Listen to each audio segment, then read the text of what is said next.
हमने तो 10 साल में वो बदतर सूरत देखी है जो दोबारा देखना नहीं चाह रहे। रोजगार की शीशा इधर हो गई है, नौकरी मिलती नहीं है, लोग सड़क पे हैं। 10 में से कितने नंबर देंगे उत्तर प्रदेश की सरकार को? 0। जो दिख रहा है मजबूत उसको या तो मरवा दिया जा रहा है या जेल में डलवा दिया जा रहा है। कर रहेंगे इस बार एनडीए को? औकात नहीं है जो हरा ले उन्हें। ये बाप की चड्डी फटी पड़ी है, बेटा मोदी मोदी यही कर रहा है, इसके अलावा कुछ नहीं कर रहा है। क्योंकि सपा सरकार आए जो है वर्तमान में बहुत ज़्यादा क्राइम बढ़ रहा है, ये हटनी चाहिए बस।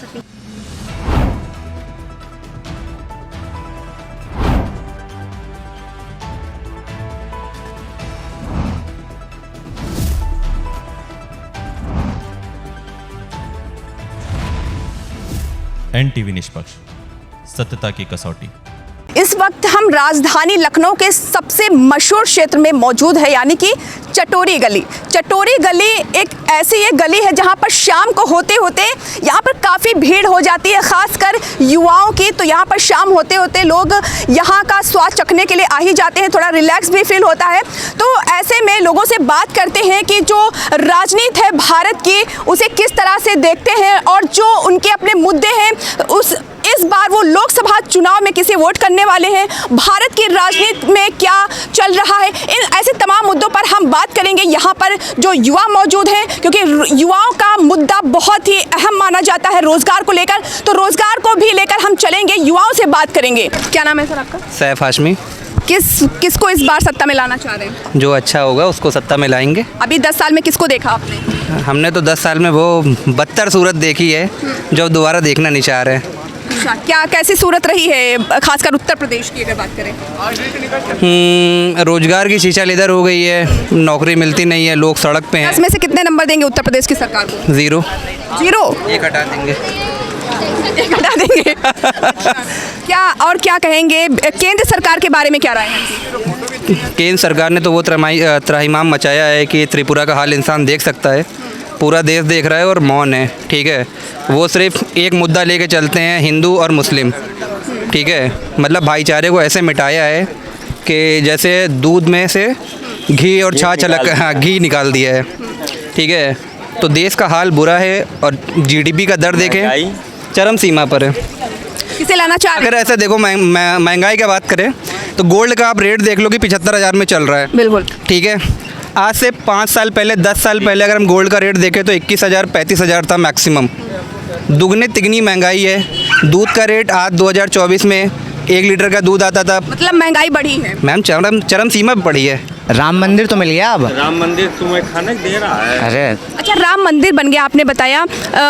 किस तरह से इसको देखते हैं? क्या कोई राजनीति ये मुद्दा आप समझते हैं बीजेपी का? राजनीतिक मुद्दा नहीं है इसमें। क्या है, पर्यटन स्थल एक बढ़ेगा और जैसे लोग ताजमहल जा रहे हैं, वहाँ जा रहे हैं, अब वो हमारे यूपी में आएंगे तो वहाँ से हम लोगों के लिए रोजगार बढ़ेगा। तो क्या रोजगार वहाँ से लोगों को मिल रहा है? क्योंकि रोजगार सबसे बड़ा मुद्दा है। बिल्कुल बिल्कुल रोजगार बढ़ेगा इसमें लोगों के लिए। जो क्या है ना कि अब जो बैटरी रिक्शा आना जाना, ट्रैफिक, ट्रेन, सारा रूल्स बढ़ेगा। रोजगार बढ़ेगा, पॉलिटिक्स का रोजगार बढ़ेगा, नए युवा नए छात्र संघ में जुड़ेंगे। अच्छी बात है। बिल्कुल, ठीक है, ये जुड़ेगा। ठीक है, बेरोजगारी का नया सिलेबस लिखा जाएगा। ठीक है, और आप जो बोल रहे थे कि किस सरकार को चुनना चाह रहे हो, ठीक है, सरकार में अपोजिशन में कोई होना भी तो चाहिए। अपोजिट पार्टी जो दिख रहा है मजबूत उसको या तो मरवा दिया जा रहा है या जेल में डलवा दिया जा रहा है। जिस आदमी के पास अरबों खरबों की जायदाद उसे बकरी चोरी के इल्ज़ाम में डाला जा रहा है। जिसके पास ज़मीनों का अंबार है उसको ज़मीनों के कब्जे पर रखा जा रहा है। ठीक है, इस तरीके का तो हाल है। जो सही है उसको ईडी के जरिए शराब घोटाला, क्राइम आप समझ रहे ना?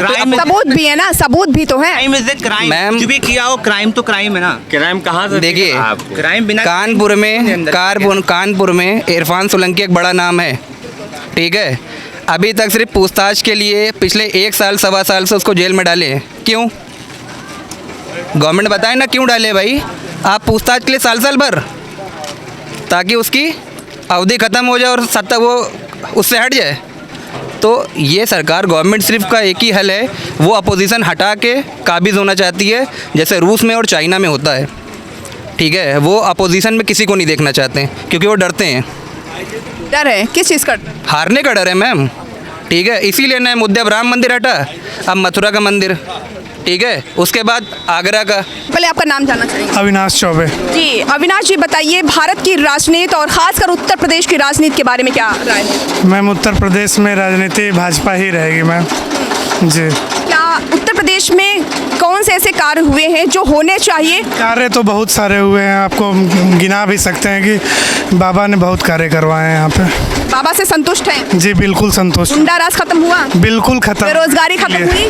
नहीं, बेरोजगारी में थोड़ा सा मुद्दा है बात करने के लिए, बाकी और चीज़ों में संतुष्ट। सीएम योगी को कितने नंबर देंगे 10 में से? Ma'am 7 number.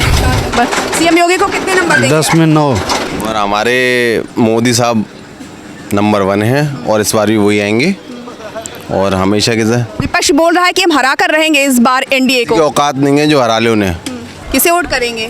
अखिलेश। अखिलेश को। अखिलेश के बारे में क्या? ये बाप की चड्डी फटी पड़ी है, बेटा मोदी मोदी यही कर रहा है, इसके अलावा कुछ नहीं कर रहा है। इसके अलावा कुछ नहीं कर रहा है कोई। अब मोदी जी हैं वो सिर्फ हिंदू मुसलमान, मुसलमान को हिंदू यही लड़ा रहे हैं। अच्छा, जो अयोध्या में जो राम मंदिर है उसे किस तरह से आप देखते हैं? अच्छी नज़र से देखते हैं, किस बुरी नज़र से? कौन आप चाहे हिंदू। नहीं, लोगों का मानना है कि ये राजनीतिक मुद्दा बनाकर चल रही है बीजेपी। वो तो बीजेपी तो बना ही रही है, लेकिन आप वैसे भी देखिए तो मंदिर बना, किसी भी मुसलमान ने कोई आवाज़ उठाई या किसी हिंदू ने आवाज़ उठाई, किसी में कोई लड़ाई नहीं हो रही है, किसी में नहीं लड़ाई हो रही है। वो तो राजनीति है, वो जैसी करना चाहेंगे वैसी होगी। वो तो हर तरीके से घुमा फिरा के लड़ेंगे। काबिज है पूरी तरह से मनमानी।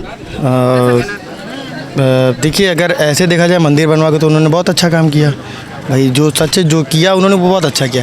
लेकिन अगर उसे राजनीतिक मुद्दे से आप देखेंगे तो वो गलत कर रहे हैं। वो हर तरीके से, वो हर चीज़ में वो हिंदू और मुसलमान ढूंढ रहे हैं।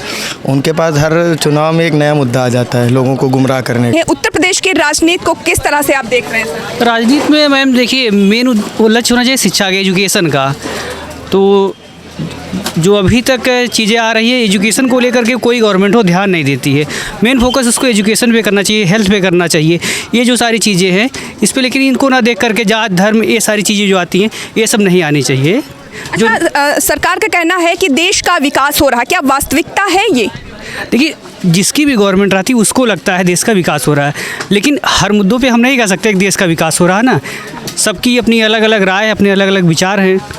तो कुछ मुद्दों पे गवर्नमेंट अच्छा कर रही है, कुछ मुद्दों पे बुरा कर रही है। सत्ता परिवर्तन होना चाहिए या फिर यही सही है? देखिए, सत्ता परिवर्तन को लेकर के होना ही चाहिए, क्योंकि देखिए किसी भी चीज़ की कोई भी अगर, हालांकि मोदी जी भी बोल चुके हैं कि धीरे धीरे लोगों की विश्वसनीयता ख़त्म होती है और होना भी चाहिए, क्योंकि एक तरह से गवर्नमेंट के अंदर तानाशाही आ जाती है। जैसे हम ये जान लें कि इस पर एक छत्र हमारा ही अधिकार, जैसे यहाँ एक ही दुकान अगर लगती तो अपने हिसाब से रेट बनाते, उनका चाहे जो टेस्ट होता अपने मन मुताबिक। हाँ, तो इसलिए जैसे इनको ये रहेगा अच्छा कल को हम यहाँ से हट सकते हैं तो इसलिए अच्छा काम करेंगे। जब इनको ये बन जाएगा नहीं हम ही आना है तो फिर क्या करना, जैसा मन करेगा वैसा वो अपना देंगे। मैम, आप एक महिला हैं, महिलाओं की सुरक्षा को लेकर आपसे बात करते हैं। बड़ा इशू है, मैं चाहती हूँ कि सपा सरकार आए। जो है वर्तमान में बहुत ज़्यादा क्राइम बढ़ रहा है, ये हटनी चाहिए बस। मतलब महिलाएं सुरक्षित नहीं हैं? बिल्कुल नहीं हैं। आए दिन आप केसेस देख रही हैं न्यूज़ में, न्यूज़पेपर में।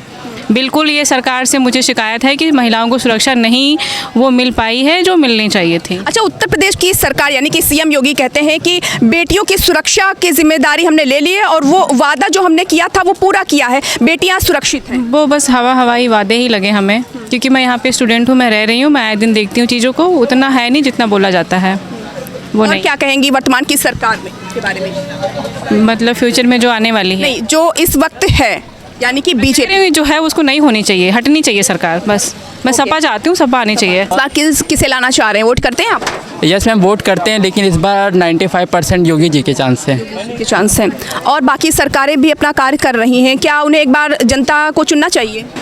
हाँ मैम, मौका तो सबको देना चाहिए, क्योंकि मौका देंगे तभी वो अपने को बता पाएंगी, साबित कर पाएंगी कि वो पिछले सरकार से जो भी उनकी गवर्नमेंट गई तो उससे कुछ सीखी हैं, कुछ नई नीतियाँ लाई अपने ऊपर, तो तभी वो बता पाएंगे उस बारे में। लेकिन हाँ, एक चीज़ को ऐड करना चाहूँगा कि विपक्ष को कमज़ोर करने की कोशिश की जा रही, जो अच्छी चीज़ नहीं। अगर आप अटल जी को देखें ना, वो विपक्ष को सिर्फ विपक्ष बनते, कोई दुश्मन नहीं समझते थे, विरोधी नहीं समझते थे। अभी की जो सरकार है, एनडीए सरकार, अगर वो इंडिया अलायंस को जस्ट लाइक एक आतंकवादी ग्रुप की तरह समझ रही, वो चीज़ अच्छी नहीं है। कि विपक्ष भी बहुत ज़रूरी है, लोकतंत्र के लिए दोनों ही चीज़ें ज़रूरी होती हैं, चाहे वो सत्ता पक्ष हो या विपक्ष हो। तो विपक्ष को एक दुश्मन के तौर पर नहीं देखना चाहिए, वो सिर्फ आपका विरोधी है, आपका पॉलिटिकल विरोधी है, आपका पर्सनल लेवल पर नहीं है। इस चीज़ पर मुझे लगता है कि इससे लोकतंत्र कमज़ोर हो रहा है कहीं ना कहीं, क्योंकि आजकल ये देखने को मिल रहा है ना कि अगर आप anti Modi is equal to anti India, मतलब सॉरी है ना, एंटी नेशनल समझा जा रहा है। ये चीज़ अच्छी नहीं है। आप लोकतंत्र है, आप गवर्नमेंट के अगेंस्ट भी हो सकते हो, गवर्नमेंट के फेवर में। अगर आप गवर्नमेंट के फेवर में, इसका मतलब ये नहीं कि आप बहुत बड़े देशभक्त हो, और अगर गवर्नमेंट के खिलाफ हो तो आप देश विरोधी हो। तो इस चीज़ को लोगों को समझना चाहिए। लेकिन ये जो गवर्नमेंट है ना, इसने बिल्कुल एक ऐसा माइंडसेट तैयार कर रही है पूरे देश में कि अगर आप गवर्नमेंट के खिलाफ कुछ बोल रहे हैं तो वो बिल्कुल देश के खिलाफ वाली हो जाए। इस चीज़ को सही करने की ज़रूरत है, और लोगों को ये समझना चाहिए कि गवर्नमेंट को सपोर्ट करना या विरोध करना ये लोकतंत्र का हिस्सा है, ना कि कोई उसका पार्ट ऑफ डेमोक्रेसी नहीं है। एक तरफ सभी राजनीतिक पार्टियां अपने बड़े बड़े वादे कर रही है अपने घोषणा पत्र में, वहीं दूसरी ओर जनता अपना मन बना रही है। लेकिन ये देखना दिलचस्प होगा 4 जून को कि ये जनता किसे कुर्सी दिलाएगी, यानी किसे सत्ता में लाएगी। कैमरा पर्सन हेमंत के साथ मैं मधुमिता, NTV निष्पक्ष, लखनऊ। देश विदेश की ताज़ा खबर पाने के लिए हमारे चैनल NTV निष्पक्ष को सब्सक्राइब करें व बेल आइकन दबाना ना भूलें।